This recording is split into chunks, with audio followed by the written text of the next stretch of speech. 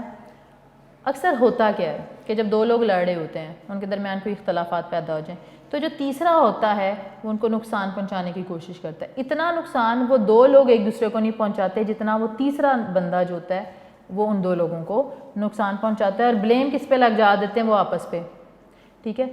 اصل میں ہوتا کیا ہے، انفیکٹ وہ جو تھرڈ پارٹی ہوتی ہے، تھرڈ پرسن ہوتا ہے، وہ ان کے درمیان ڈفرینسز کریٹ کر رہا تھا، ڈسٹینسز بڑھا رہا ہوتا ہے. یہی رول پلے کیا انڈین گورنمنٹ نے اور انڈین لوگوں نے کہ انہوں نے ویسٹ پاکستان اور ایسٹ پاکستان کے لوگوں کے درمیان جو نفرتیں تھیں دے ڈیولپ مور ہیٹریڈ مچ، کہ ان کے درمیان نفرتیں پیدا ہوں اور ان کے درمیان جو ڈسٹینس ہے وہ بڑھ جائے.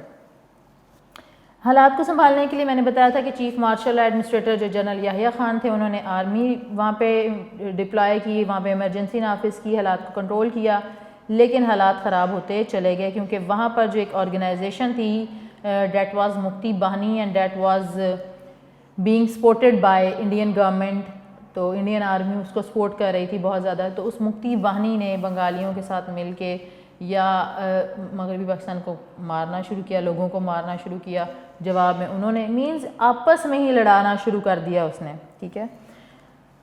ان حالات میں جو ذوالفقار علی بھٹو تھے، جنرل یحییٰ خان تھے اور شیخ مجیب الرحمان تھے، ان کی ملاقات ڈھاکہ میں ہوتی ہے 15 مارچ 1971 کو کہ حالات کو کسی طریقے پر امن بنایا جا سکے. اب ایک طرف ذوالفقار علی بھٹو تھا جس کی سیاسی جماعت نے مغربی پاکستان میں سیٹیں جیتی تھیں، دوسری طرف شیخ مجیب الرحمان تھا جس نے مشرقی پاکستان میں سیٹیں جیتی تھیں، اور دونوں ہی رول کرنا چاہ رہے تھے. لیکن اب بات کیا ہو رہی تھی کہ جو جنرل یحییٰ خان تھا اس نے ڈائلاگز کروانے کی کوشش کی کہ کوئی ایسا بیچ کا راستہ نکل آئے، کوئی سلوشن نکل آئے to overcome the situation. جو کہ کنٹری کے حالات ہیں وہ خراب ہو رہے ہیں، لوگ ایک دوسرے کے دشمن ہو رہے ہیں، لا اینڈ آرڈر کی سچویشن بہت خراب ہو گئی ہے، اور اس کی وجہ سے جو پروگریس ہوتی ہے ملک کی وہ رک جاتی ہے، ٹھیک ہے. سو حالات کو پرامن بنانے کے لیے ان کے درمیان میٹنگ ہوئی، لیکن یہ جو مذاکرات تھے، ڈائلاگز تھے، یہ بغیر کسی کہہ لیں کہ آؤٹ کم کے، پازیٹیو آؤٹ کم کے ختم ہو گئے، فیل ہو گئے، ٹھیک ہے. اور لاکھوں کی تعداد میں جو بنگالی تھے، جو مشرقی پاکستان میں رہنے والے بنگالی تھے، انہوں نے دیکھا کہ اس جگہ پہ تو حالات خراب ہو رہے ہیں. تو چونکہ بنگال ایک بہت بڑا صوبہ تھا، میں نے پہلے بتایا جب پاکستان نہیں بنا تھا، تو انہوں نے اس طرف ہجرت کرنا شروع کی. They started migrating from East Pakistan, جو بنگال کا مشرقی حصہ جس میں وہ ہمارے مشرقی حصے میں وہ رہتے تھے، انہوں نے وہاں پہ اس بنگال میں جانا شروع کیا، ان کے انڈیا شفٹ ہونا شروع کر دیا. بھارت نے بنگالیوں کی مدد کا سرکاری طور پہ اعلان کر دیا. ظاہر ہے انہوں نے کہا کہ ہمارے ملک میں آ رہے ہیں، یہ بنگالی آ رہے ہیں تو ہم ان کو ویلکم کرتے ہیں، ان کو سپورٹ کریں گے. بھارتی فوج نے باغیوں کو اسلحہ دیا اور ان کی تربیت کرنا شروع کر دی، جس کی وجہ سے پاکستان اور بھارت کے درمیان حالات، جیسے میں نے پہلے بتایا کہ حالات کیسے خراب ہوتے ہیں. دو لوگ ہیں، ان کے درمیان مس انڈرسٹینڈنگ ہو گئی ہے، اس کو بجائے کہ ریزالو کرنے کے وہ ریزالو کرنے کی کوشش کر رہے ہیں. ایک تھرڈ پرسن ہے جو ان کے درمیان ڈسٹینسز یا ڈفرینسز یا کنفلکٹس کریٹ کر رہا ہے، اور اس کا فائدہ اس کو ہی ہو رہا ہے کیونکہ وہ تو باہر بیٹھ کے مزے لے رہا ہے کہ یہ دونوں لڑ رہے ہیں. تو یہی حال تھا کہ ایسٹ پاکستان اور ویسٹ پاکستان کے لوگ جو تھے وہ آپس میں جھگڑ پڑے تھے. اس کا فائدہ زیادہ انڈین گورنمنٹ نے اٹھایا. اس نے ایک آرگنائزیشن بنائی جس کو سپورٹ کیا. اس نے جو مشرقی پاکستان کے بنگالی تھے یعنی پاکستانی تھے ان کو ویپنز پرووائڈ کیے تاکہ وہ پاکستان آرمی کے اگینسٹ ہوں، لڑیں، ریوولٹ شو کریں، بغاوت شروع کریں، ٹھیک ہے، اور اپنے لیے لڑیں. حالانکہ یہ ساری چیزیں جو تھیں وہ پاکستان کی نیگیٹو میں جا رہی تھیں. پاکستان کی کہہ لیں کہ پاکستان پہ اس کا بہت زیادہ برا اثر ہو رہا تھا، لیکن انڈیا جو تھا وہ شروع سے ایسے ہی چاہتا تھا. تو اس لیے پاکستان اور بھارت کے درمیان بھی حالات جو تھے وہ کشیدہ ہونا شروع ہو گئے. جنرل یحییٰ خان نے مزید فوج جو تھی وہ وہاں بھیجی مشرقی پاکستان پہ، جس کے نتیجے میں پاک فوج نے بہت سارے علاقوں پہ کنٹرول کر لیا۔ ان حالات کو دیکھتے ہوئے جب بھارت نے یہ دیکھا کہ پاکستان کی جو فوج ہے انہوں نے مشرقی پاکستان کے حالات کو سنبھالنے کے لیے کافی حد تک اسٹریٹجی جو ہے وہ ڈیولپ کر لی ہے یا چینج کر لی ہے، تو انہوں نے بھی اپنی فوج کی مدد سے مشرقی پاکستان پہ حملہ کر دیا۔ اب کیا تھا کہ مشرقی Pakistan was the battle ground, وہ ایک جنگ کا میدان بن گیا۔ اب پاکستان کی فوج وہاں مشرقی پاکستان میں حالات صحیح کرنے کے لیے موجود تھی، اور انڈین فوج جو تھی اس نے حملہ کیا، تاثر یہ دیا کہ وہ مشرقی پاکستان کے لوگوں کی مدد کرنے آئے ہیں، ایکچول میں وہ کیا کرنے آئے تھے، وہ لڑانے آئے تھے۔ تو بھارت نے پاکستان پہ حملہ کر دیا۔ 2 ہفتے تک تو پاک فوج پاکستانی جو تھی، پاکستان کی پاک فوج جو تھی وہ انڈین آرمی کو روکے رکھی، لیکن unfortunately due to an incident, ایک واقعے کی وجہ سے ان تک سپلائی نہیں پہنچ سکی، یعنی کہ جو ہماری مشرقی پاکستان میں ہماری آرمی موجود تھی، فوج موجود تھی، اس کو ہم نے پیچھے سے سپلائی بھی دینا تھا نا، ویپنز دینے تھے یا فوڈ دینی تھی یا جو آپ کے ٹولز وغیرہ، یہ جو انہیں ضروریات تھیں جنگ کے لیے، وہ چیزیں سپلائی ان کو بر وقت نہیں پہنچ سکی، انہیں بر وقت جو کہتے ہیں ٹائملی ایڈ بھی نہیں پہنچ سکی، جس کی وجہ سے بھارت جو ہے وہ اپنے جو اس کے کہہ لیں کہ اگریسو اس کے انٹینشنز تھیں، اس کے ناپاک ارادے تھے، وہ ان میں کامیاب ہو گیا، اور پاکستان کی جو آرمی تھی it had to surrender before Indian army.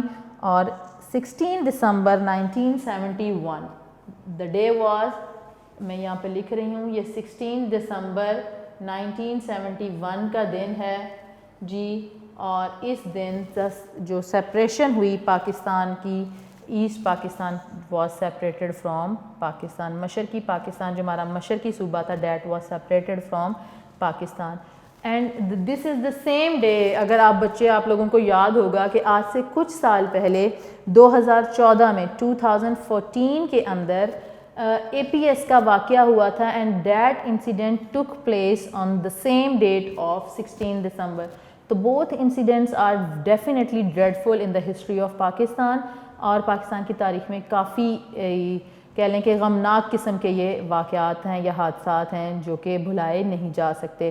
Sania army public school Peshawar جو کہ 16 دسمبر 2014 کو ہوا تھا، وہ بھی ایک دکھ بھری داستان ہے، اور ایک دکھ بھری داستان یہ مشرقی پاکستان کا ثانیہ ہے، جسے ڈھاکہ فال کے نام سے بھی جانا جاتا ہے، یا ثانیہ مشرقی پاکستان کے نام سے بھی جانا جاتا ہے۔ یہ 16 دسمبر 1971 کو ہوا۔ سو دس واز دا کہہ لیں کہ summary of the separation of asset Pakistan, یہ وہ سمری تھی کہ کس طریقے سے یہ مشرقی پاکستان جو ہے وہ پاکستان سے سیپریٹ ہوا، پس منظر تعارف اس کو آپ سمجھ سکتے ہیں، ٹھیک ہے۔ Now the second half, today we are also going to discuss the causes of separation of asset Pakistan. ہم نے یہ ڈسکس تو کر لیا کہ how east Pakistan was separated from west Pakistan and how the both parts of Pakistan parted their ways, کہ انہوں نے اپنے راستے کیسے جدا کیے تھے، ٹھیک ہے، یہ بات تو ہم نے پڑھ لی۔ لیکن اب ہم نے پڑھنا ہے کہ وہ کون کون سی ریزنز تھیں۔ ٹھیک ہے، الیکشن میں حکومت کے معاملات تھے، بٹ اور بھی بہت سارے فیکٹرز تھے، صرف ایک بات نہیں تھی جس کی وجہ سے جو پاکستان تھا وہ 2 ٹکڑوں میں تقسیم ہوا، بلکہ دیر ور مینی ادر ریزنز جو کہ کاز بنی، ریزن بنی فار دا سپریشن۔ سو سب سے پہلی بات ہم پڑھیں گے جی causes of separation of asset Pakistan ہے۔ سب سے پہلا ہے ہمارے پاس جیوگرافیکل ڈسٹینس، جغرافیائی فاصلہ۔ انفارچونیٹلی جو پاکستان کا میپ تھا وین بوتھ ور ٹوگیدر، اس وقت جب میپ تھا پاکستان کا تو اس میں کیا تھا کہ پاکستان کو ایسٹ پاکستان جانے کے لیے، یعنی کہ مغربی پاکستان سے مشرقی پاکستان جانے کے لیے آپ کو انڈیا کے اوپر سے فلائی کر کے جانا پڑتا تھا، کیونکہ دونوں زمین کے ساتھ کنیکٹڈ نہیں تھے، ٹھیک ہے، پورشن جو آپ کو اس سے جانا پڑتا تھا۔ تو ایک تو جغرافیائی فاصلہ بہت زیادہ تھا، ٹھیک ہے، تقریباً 1000 میل کا فاصلہ تھا، اور یہ ان دونوں حصوں کے درمیان بھارت تھا۔ اب کیا ایشو تھا کہ آپ یوں سمجھ لیں، میں نا ٹاپک ریز کر دیتی ہوں بیٹا، آپ کو پتہ لگ گیا ہے کہ ہم نے ٹاپک کیا پڑھ رہے ہیں۔ اب یوں سمجھ لو کہ یہ ایک ایریا ہے, ٹھیک ہے, ایریا ہے اور اس کے 3 پارٹ ہیں, ٹھیک ہے. ایک طرف پاکستان تھا, ٹھیک ہے, اور یہ انڈیا تھا, ٹھیک ہے, اور یہ کون سا تھا, یہ ایسٹ پاکستان تھا اور یہ ویسٹ پاکستان تھا. اب یہ پاکستان کا پورشن ہے, ویسٹ پاکستان, دونوں کے درمیان انڈیا موجود تھا. اب جب آپ نے ادھر آنا ہوتا تھا تو بھی آپ کو فلائی کر کے آنا پڑتا تھا, یا آپ نے ادھر جانا تھا تو بھی, اور تقریباً یہ 1000 میل کا, یعنی کہ 1000 مائلز جسے کہہ سکتے ہیں, اس کا ڈسٹینس تھا, یہ بہت زیادہ, ٹھیک ہے. تو 1947 جب پاکستان بنا تو تب سے ہی پاکستان جو تھا وہ تو کوشش کر رہا تھا to stand on its feet, لیکن انڈیا جو تھا وہ مسلسل اس کی کوشش یہ تھی کہ to create hurdle in the way of Pakistan. اور اصل ایشو یہ تھا کہ یہ جو ڈسٹینس تھا اس کی وجہ سے دونوں حصوں کے درمیان جو ایک کوآرڈینیشن تھی, یا پولیٹیکل یا کلچرل جو ایک کوآرڈینیشن ہوتی ہے, اس کو قائم رکھنا ذرا مشکل ہو رہا تھا. تو it was very difficult to maintain coordination, to develop coordination, proper coordination between 2 parts of Pakistan, East Pakistan and West Pakistan, just because of the distance. اس ڈسٹینس کی وجہ سے وہ کنیکٹیوٹی جو تھی وہ بہت مشکل ہو رہی تھی. دونوں حصوں کی ثقافت بھی ایک دوسرے سے مختلف تھی. اب یہاں پہ پیورلی بنگالی رہتے تھے جن کی زبان بنگال تھی, ان کی خوراک بھی ہم سے مختلف تھی, ٹھیک ہے, وہ زبان بھی مختلف بولتے تھے, ٹھیک ہے, اور تھوڑا سا رہن سہن بھی مختلف تھا. تھے تو پاکستانی, تھے تو مسلمان, لیکن چونکہ ان کی ثقافت, ان کا کلچر ہم سے تھوڑا سا ڈفرینٹ تھا, اس وجہ سے بھی پرابلم آ رہی تھی. اور دوسری بات جو کہ میں نے پہلے بھی ڈسکس کی کہ ایسٹ پاکستان جو تھا جب یہ انڈیا کے ساتھ کنیکٹڈ تھا, ٹھیک ہے, بنگال تھا, یونائٹڈ بنگال سے کہتے, تو تب بھی یہاں کے جو مسلمان تھے they were deprived of different facilities, ٹھیک ہے, یہ ڈیولپمنٹ ان کے پاس نہیں تھی, they were backward, اور مسلمس تو بہت زیادہ بیکورڈ تھے. تو یہاں پہ ایسٹ پاکستان کے جو لوگ تھے یہ بھی دوسرے صوبوں کی نسبت بیکورڈ رہے, just because of this long distance and unavailability of connectivity, strong connectivity یا deep connectivity between 2 parts of Pakistan. اور اس سے کیا ہوا کہ جو لوکل پاپولیشن تھی ایسٹ پاکستان کی, ان کے درمیان جو سینس آف ڈیپریویشن ہے, احساس محرومی, وہ ڈیولپ ہونا شروع ہو گیا کہ جی ہمیں تو کوئی پوچھتا نہیں ہے, یا ہم مغربی پاکستان کے جو صوبے ہیں ان کی طرح بہت زیادہ ترقی یافتہ نہیں ہے, یا خوشحال نہیں ہے, فائنینشلی اسٹرانگ نہیں ہے. تو اس چیز یہ والا جو سینس آف ڈیپریویشن تھا, احساس محرومی تھا, this was also real cause of separation of asset Pakistan. تو ہم نے اس کو ڈسکس کر لیا, ٹھیک ہے. اس کے بعد ہم بات کرتے ہیں جی impacts of Hindus on trade and services, تجارت اور ملازمت پر ہندوؤں کے اثرات. مشرقی پاکستان میں ان کے جیسے میں نے ابھی بات بتائی کہ یہ تھا کیا, بنگال تھا, اس کا ایک حصہ ہمیں مل گیا تھا اور ایک حصہ انڈیا کو مل گیا تھا. جو حصہ ہمیں ملا مشرقی پاکستان, یہ والا ایسٹ پاکستان جسے کہتے ہیں, وہاں پر آلریڈی ہندو جو تھے they were dominant. وہ انہوں نے چونکہ ان کی بہت زیادہ ڈومیننس تھی یہاں پہ, وہ ٹریڈ بھی کر رہے تھے, وہ جابز میں بھی تھے یہاں پہ, اور ان کی جائیدادیں بھی تھی, پراپرٹی بھی تھی, بزنس بھی تھا. تو انہوں نے مائگریٹ نہیں کیا کیونکہ ساتھ ہی ایریا تھا, یہ کنیکٹڈ تھے نا ساتھ, ٹھیک ہے. تو انہوں نے ضرورت نہیں محسوس کی کہ وہ یہاں سے چھوڑ کے جائیں. تو وہ ہندو چھائے ہوئے تھے, تو اور وہ خاص منصوبے کے تحت لوگوں کے اندر علیحدگی کے جذبات ابھار رہے تھے. اب کیا تھا کہ ٹریڈ پہ بھی ہندوز ہیں, چاہے رہے وہ ایسٹ پاکستان میں رہ رہے ہیں, لیکن ان کی ڈومیننس بہت زیادہ تھی. تو جب تجارت پہ بھی وہ تھے, ملازمت پہ بھی وہ تھے, تو آٹومیٹیکلی جو مشرقی پاکستان کے مسلمان تھے وہ ڈومیننٹ نہیں تھے, وہ سپریسڈ تھے, دبائے جا رہے تھے. اور اس دباؤ میں کیا تھا کہ جو ہندو تھے وہ بھرپور فائدہ اٹھا رہے تھے. ان کے اندر جو بنگالیزم ہے, یہ بنگالی مملکت کا کانسیپٹ, یہ بنگالی قوم کا جو کانسیپٹ ہے کہ آپ کی جو نیشنلٹی ہے وہ بنگالی ہونی چاہیے, اس کانسیپٹ کو وہ بہت زیادہ پروموٹ کر رہے تھے. تو this was also a real cause of separation of asset Pakistan. اس کے بعد جی ہمارے پاس آ جاتا ہے اکنامک بیکورڈنیس, جسے ہم کہتے ہیں معاشی پسماندگی. میں یہاں پہ لکھ رہی ہوں اردو ورژن آپ لوگوں کے لیے, معاشی پسماندگی. بیکورڈنیس کا مطلب ہوتا ہے کہ ڈیولپ نہ ہونا, آپ کے پاس ریسورسز یا فیسلٹیز دوسرے پروونسز کی طرح یا دوسرے جو ریجن ہیں ان کی طرح موجود نہ ہوں, ٹھیک ہے.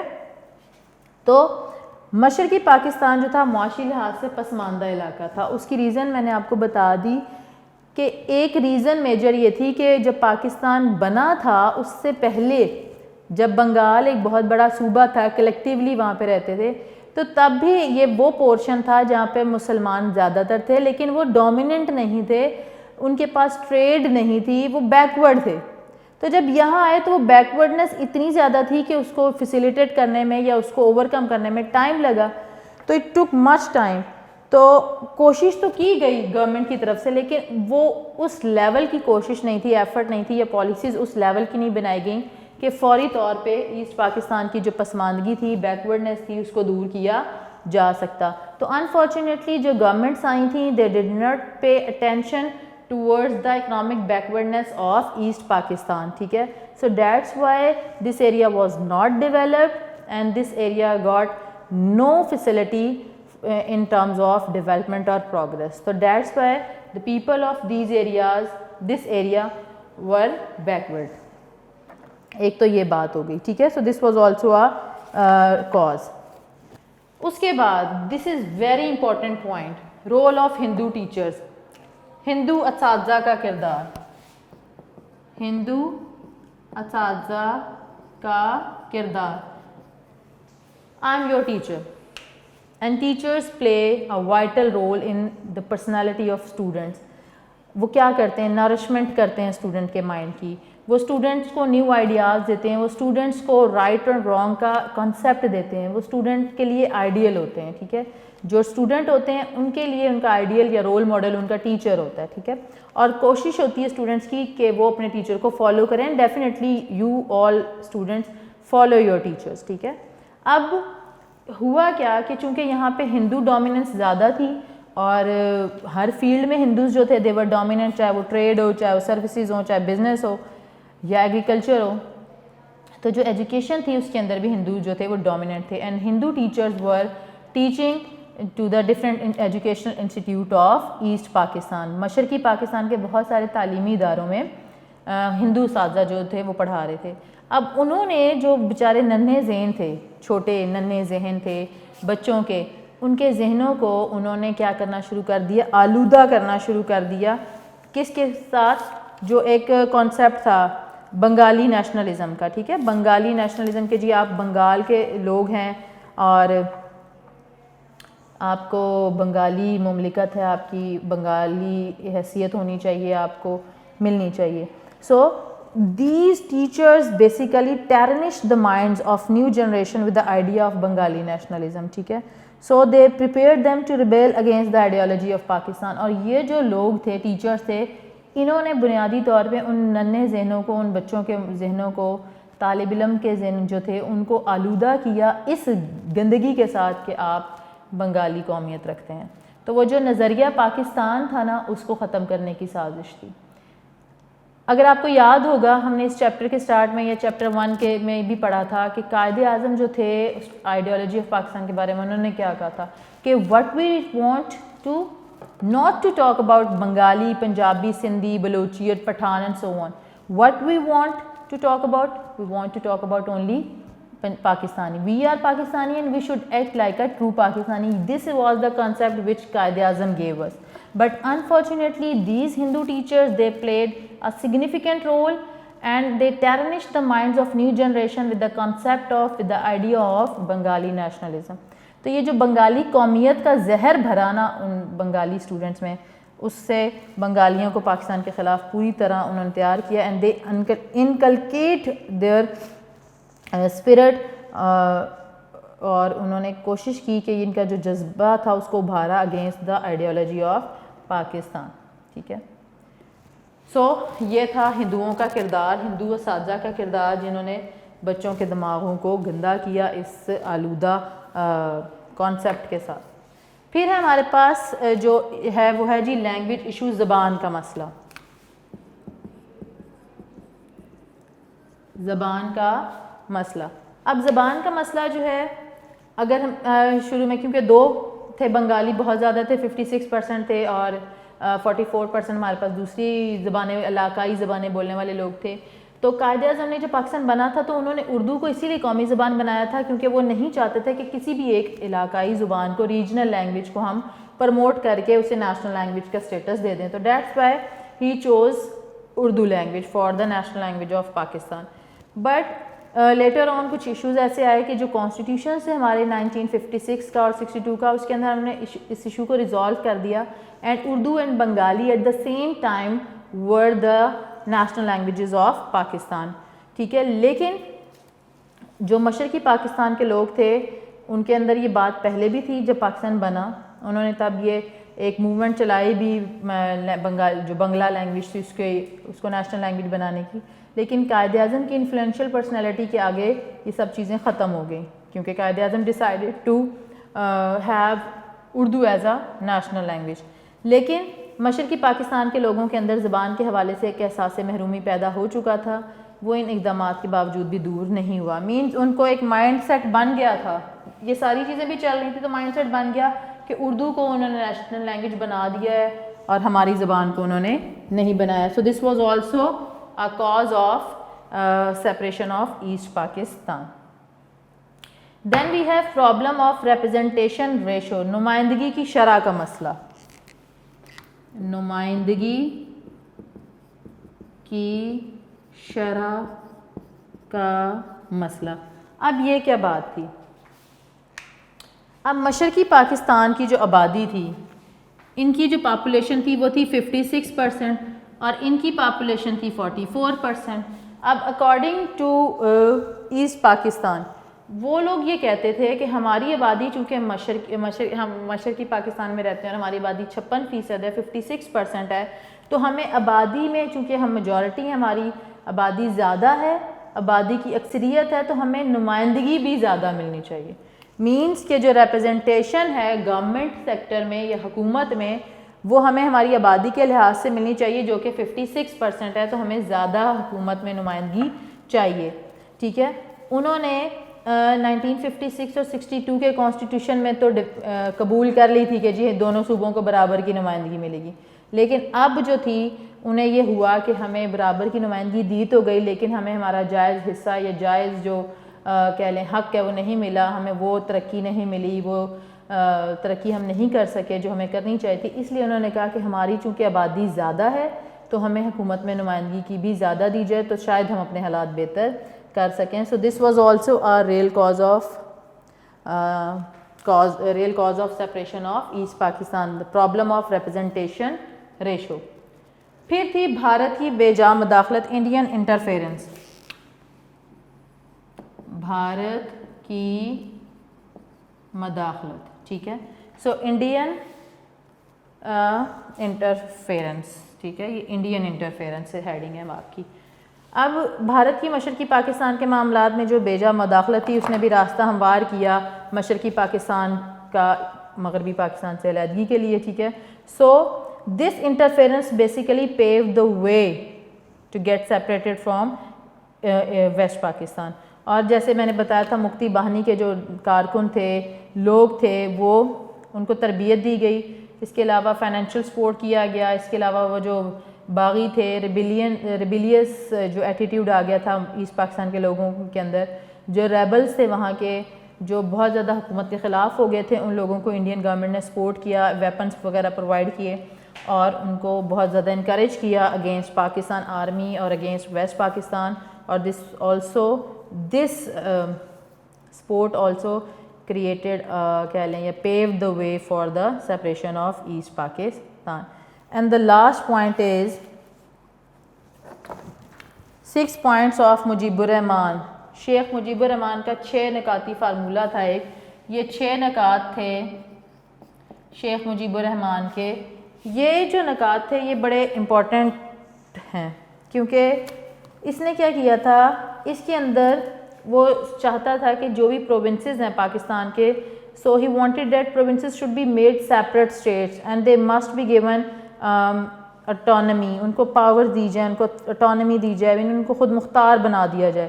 تو جب پاورز یا اسٹیٹس بنا دی جائیں گی, پاورز ان کو ٹرانسفر کر دی جائیں گی تو definitely they will be all and all to the that particular state اور دیٹ پرٹیکولر ایریا. تو وہ چاہتا تھا کہ ان کو خود مختار بنا دیا جائے, اور فیڈریشن جو ہے, مرکز جو ہے وہ سیمی فیڈریشن ہو, مینز کہ صوبوں کو زیادہ اختیارات ہوں, مرکز کے پاس کم اختیارات ہوں. تو یہ اس کے تھا, اور اس نے ایک بڑی عجیب سی بات اس نے کی تھی, چونکہ ظاہر ہے لاسٹ آف پاور جو ایک طاقت کا ایک لالچ ہوتا ہے, یہ اقتدار کا لالچ بڑی بری چیز ہے. So Sheikh Mujib ur Rahman said to the economically downtrodden people, یہ جو لوگ پہلے ہی مشرقی پاکستان کے لوگ کافی معاشی طور پہ بدحال تھے, پسماندہ تھے, محروم تھے, ان لوگوں کو مزید اس نے کہہ لیں کہ ان کے اندر ایک نیگیٹو بات ڈیولپ کی, اور وہ بات یہ تھی کہ unless the slavery of West Pakistan comes to an end, یعنی کہ جب تک تم مغربی پاکستان کی غلامی ختم نہیں کرو گے, اس کو نہیں چھوڑو گے, یو کینٹ پراسپر, تم خوشحال نہیں ہو سکتے. اور اس نے کیا کیا کہ he succeeded in his self made drama of independence, وہ جو اس نے خود ساختہ ایک ڈرامہ کریٹ کیا کہ جی ہمیں آزاد ہونا ہے کیونکہ ہمارے پاس ہم محروم ہیں, ہم پسماندہ ہیں, اور ہم غلامی کر رہے ہیں ویسٹ پاکستان کی. تو یہ ساری باتیں اس نے, یہ غلط باتیں جو تھیں اس نے اپنے لوگوں میں, مشرقی پاکستان کے لوگوں میں ڈالنا شروع کی, جس کی وجہ سے لوگوں جو تھے وہ اپنی حکومت سے, ویسٹ پاکستان سے متنفر ہو گئے, ان کے دلوں میں نفرتیں پیدا ہو گئیں.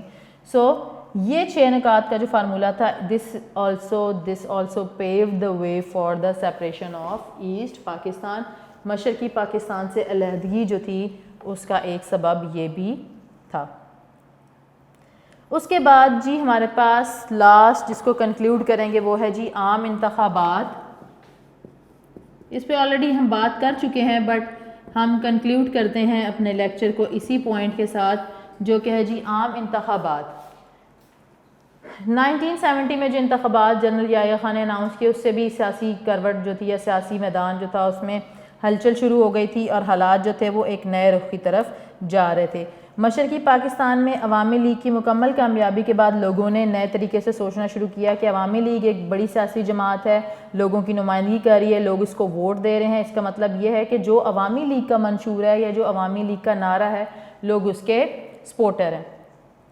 بنگلہ دیش کے قیام کے بعد جنرل یحییٰ خان نے باقی رہ جانے والے مغربی پاکستان میں جو حکومت تھی, ظاہر مشرقی پاکستان 16 دسمبر 1971 کو ہم سے علیحدہ ہو گیا, تو جو باقی بچا ہمارے پاس پاکستان جس میں آج ہم رہ رہے ہیں, مغربی حصہ مغربی پاکستان, اس میں حکومت دے دی پاکستان پیپلز پارٹی کے ذوالفقار علی بھٹو کے سپرد, کیونکہ مغربی پاکستان میں میں نے پہلے بھی بتایا کہ ذوالفقار علی بھٹو کی سیاسی جماعت جیتی تھی, اور ذوالفقار علی بھٹو جو تھا چونکہ ملک کے حالات بالکل خراب ہو چکے تھے, 16 دسمبر کو مشرقی پاکستان ہم سے علیحدہ ہوا, اسے نئی نئی حکومت ملی, ملک ایک بہت دکھ بھری سچویشن سے گزر رہا تھا, اور ان حالات میں وہ پہلا سول مارشل لا ایڈمنسٹریٹر تھا.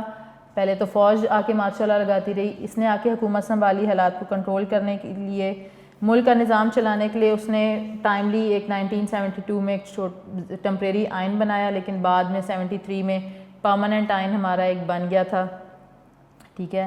اور آئین کے لیے اس نے نئی منتخب ہونے والی قومی اسمبلی کے 25 ارکان پر مشتمل ایک کمیٹی بنائی اور تمام سیاسی جماعتوں کو نمائندگی دی. انشاءاللہ تعالی ہم آگے پڑھیں گے کہ how Zulfiqar Ali Bhutto took over the government, what type of policies he introduced and what were the impacts of his policies. یہ انشاءاللہ ہم پھر ڈسکس کریں گے. یہاں پہ بات یہ ہے کہ 16 دسمبر 1971 when Pakistan was separated into 2 parts, بنگلہ دیش اینڈ پاکستان, 2 اسٹیٹس بنی, 2 ملک بن گئے, کیونکہ بنگلہ دیش مشرقی پاکستان جو تھا وہ علیحدہ ہو گیا مغربی پاکستان سے, اور وہ emerge as a new independent state named as بنگلہ دیش.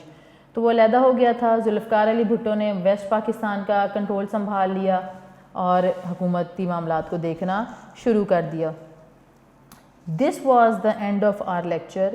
یہاں پہ ہم اپنا لیکچر ختم کرتے ہیں, ختم ہو گیا ہے. And this is also end of our chapter number 2. Chapter number 2 کافی لینتھی تھا and we have discuss each and everything in this chapter. میری کوشش رہی تھی کہ میں آپ کو بک سے جتنی بھی لائنز اس کے اندر, جتنے بھی ورڈز ہیں, کوئی بھی ورڈ اسکپ نہ ہو. کچھ ایڈیشنل انفارمیشن بھی دی, کچھ آپ کو بیک گراؤنڈ بھی دیا, بتایا چیزوں کا, کچھ ایسے ایونٹس تھے جن کا ریفرنسز تو یہاں پہ تھے لیکن ہم نے اس کو ڈسکس کیا, ٹھیک ہے. سو I do hope you have understood each and everything regarding this lecture. This is very important lecture and this is also your long question number 10. مشرقی پاکستان کی علیحدگی اور بنگلہ دیش کے قیام کے اسباب اور اثرات کا جائزہ لیں. Means you have to discuss the separation causes of separation and the impacts. So this is your long question and you have to learn it from your notes. اور اس سے ریلیٹڈ جتنے بھی شارٹ کوشچن اور M C Qs ہیں definitely it is understood to all of you کہ آپ نے وہ یاد کرنے ہوتے ہیں. یہاں تک ہمارا لیکچر ختم ہو گیا ہے انشاءاللہ تعالیٰ. یہاں پہ ہمارا 50% سلیبس بھی آج ختم ہو گیا ہے. If you have any problem regarding any topic of this syllabus, you can mention it in comment box and you can make me call, and definitely I will try my level best to make you understand whatever you have problem, whatever you have issue regarding the topic or concepts.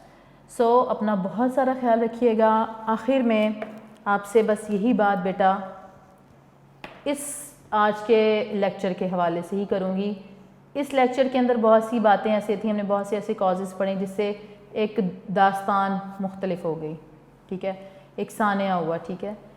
اس سے بچنے کے لیے کیا جو قائد اعظم نے ہمیں بات کی تھی, یونٹی, فیتھ اینڈ ڈسپلن, کہ we have to be united, we have to be faithful and we have to be disciplined nation. ہمیں یہ رہنا ہے, ہمیں اپنا ایمان, اتحاد, تنظیم, یہ 3 چیزوں کو پکڑنا ہے. ایمان مضبوط رکھنا ہے, اتحاد کے ساتھ رہنا ہے, اور ایک آرگنائزیشن تنظیم میں رہنا ہے, ڈسپلن میں رہنا ہے. تبھی ہم ایک سکسیسفل نیشن کے طور پہ دنیا میں آگے آ سکتے ہیں. سو دس جو قائد اعظم کا یہ موٹو ہے, ان کا ایک کال ہے, یہ کوئی عام بات نہیں ہے. وہ بہت ان کے اندر وزڈم تھی, وہ بہت ہی زیادہ وائز انٹلیکچوئل پرسن تھے, ان کی پرسنالٹی انفلوئنشیل پرسنالٹی تھی. جب انہوں نے یہ بات کی کہ یونٹی, فیتھ اینڈ ڈسپلن, تو اٹ مینز اے لاٹ, یہ بہت اس کا ہمیں فائدہ ہوگا. If you hold unity, faith and discipline, definitely you will be successful. If you are successful, it means your nation is successful. So now you are the new generation. So this is your moral duty, this is your obligation to make progress for your country, to make different new things for your country, to create new ways for the progress of your country. You are the generation, you are the capital. آپ سرمایہ ہے ملک کا, آپ نے آگے بڑھنا ہے. تو قائد اعظم کا اس کال جو ہے یونٹی, فیتھ اینڈ ڈسپلن, اس کو, اور جو آئیڈیالوجی آف پاکستان ہے, پاکستان کا نظریہ ہے, نظریہ اسلام, اس کو پکڑ کے آگے چلیں. اپنی زندگی میں آپ کامیاب ہوں گے. آپ کا ملک جس میں آپ آزاد فضاؤں میں سانس لے رہے ہیں, یہ جو ہمارے پاس بچا ہوا ملک ہے, اس کو ہم اپنے جو انٹرنل ڈفرینسز ہیں, کنفلکٹس ہیں, اپنی بے وقوفیوں کی وجہ سے, اپنی کہہ لیں کہ ناسمجھی کی وجہ سے ہم اس کو نہ گوا بیٹھیں. تو بس آپ کو یہی نصیحت کروں گی, آپ سے یہی امید کروں گی کہ آپ نیو جنریشن ہیں, آپ آنے والے دنوں میں اپنی محنت سے, لگن سے, اپنی قابلیت سے پاکستان کو اس مقام تک لے کے جائیں گے جس کا خواب قائد اعظم نے دیکھا تھا, تاکہ آپ کی آنے والی نسلیں, ہماری آنے والی نسلیں آزاد فضاؤں میں رہتے, وہ کہتے ہیں نا کہ قیامت کے دن تک آزاد فضاؤں میں سانس لے سکیں. تو وہ اسی صورت میں ہوگا جب ہم آئیڈیالوجی آف پاکستان کو پکڑ لیں گے, اس کو نہیں چھوڑیں گے, اس پہ ہمارا بلیف ہوگا, یونٹی, فیتھ اور ڈسپلن کی ہم بات کریں گے. ٹھیک ہے, اپنا بہت سارا خیال رکھیے گا, اور اپنی دعاؤں میں اپنے ٹیچرز اور اپنے پیرنٹس کو یاد رکھیں. انشاءاللہ تعالیٰ نیکسٹ لیکچر میں آپ سے ملاقات ہوگی, جس میں ہم انشاءاللہ ڈسکس کریں گے شارٹ کوسچن یا MCQs یا پیپر کے پیٹرن کے حوالے سے بات کریں گے. انشاءاللہ تعالیٰ آپ سے پھر ملاقات ہوگی. اپنی ٹیچر مس نائلہ شبیر کو اجازت دیجیے. اپنا بہت سارا خیال رکھیے گا. اللہ نگہبان.